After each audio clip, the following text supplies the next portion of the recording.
ಇನ್ನೂ ಯುದ್ಧ ಮುಗಿದಿಲ್ಲ. ಇಸ್ರೇಲ್ ಪ್ರಧಾನಿ ಬೆಂಜಮಿನ್ ನೆತನ್ಯಾಹು ಅವರು ಇರಾನ್ ವಿರುದ್ಧದ ತಮ್ಮ ದೇಶದ ಸೈನಿಕ ಕಾರ್ಯಾಚರಣೆ ಇನ್ನೂ ಮುಗಿದಿಲ್ಲ, ನಾವು ಅವರ ಮೂಳೆಗಳನ್ನು ಮುರಿಯುತ್ತಿದ್ದೇವೆ, ಇನ್ನೂ ಮುಗಿಸಿಲ್ಲ ಎಂದು ಎಚ್ಚರಿಕೆ ನೀಡಿದ್ದಾರೆ.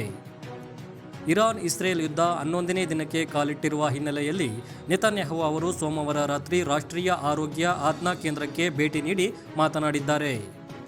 ಮಂಗಳವಾರ ಪ್ರಕಟವಾದ ಅಧಿಕೃತ ಹೇಳಿಕೆಯಲ್ಲಿ ಅವರು, ಇದುವರೆಗೆ ನಾವು ತೆಗೆದುಕೊಂಡ ಕ್ರಮಗಳಿಂದ ಅವರ ಕ್ಲೆರಿಕಲ್ ನಾಯಕತ್ವವನ್ನು ದುರ್ಬಲಗೊಳಿಸುತ್ತಿದ್ದೇವೆ, ಆದರೆ ಸಂದೇಹವಿಲ್ಲ, ನಾವು ಅವರ ಮೂಳೆಗಳನ್ನು ಮುರಿಯುತ್ತಿದ್ದೇವೆ ಮತ್ತು ಇನ್ನೂ ಮುಗಿಸಿಲ್ಲ ಎಂದು ಹೇಳಿದ್ದಾರೆ.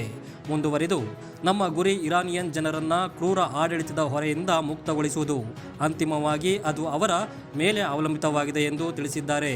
ಫೆಬ್ರವರಿ 28ರಂದು ಆರಂಭವಾದ ಈ ಸಂಘರ್ಷದಲ್ಲಿ ಇಸ್ರೇಲ್ ಮತ್ತು ಅಮೆರಿಕ ಇರಾನ್ನ ಹಲವು ಸೈನಿಕ ನೆಲೆಗಳು, ಕ್ಷಿಪಣಿ ಕೇಂದ್ರಗಳು ಮತ್ತು ಪರಮಾಣು ಸೌಲಭ್ಯಗಳ ಮೇಲೆ ತೀವ್ರ ದಾಳಿ ನಡೆಸಿವೆ.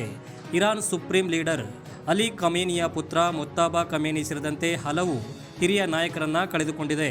ಆದರೆ ಇರಾನ್ ತನ್ನ ಬ್ಯಾಲಿಸ್ಟಿಕ್ ಕ್ಷಿಪಣಿ ಮತ್ತು ಶಾಹೀದ್ 136 ಕಾಮಿಕೇಜಿ ಡ್ರೋನ್ಗಳ ಮೂಲಕ ಪ್ರತಿದಾಳಿ ಮುಂದುವರಿಸಿದೆ.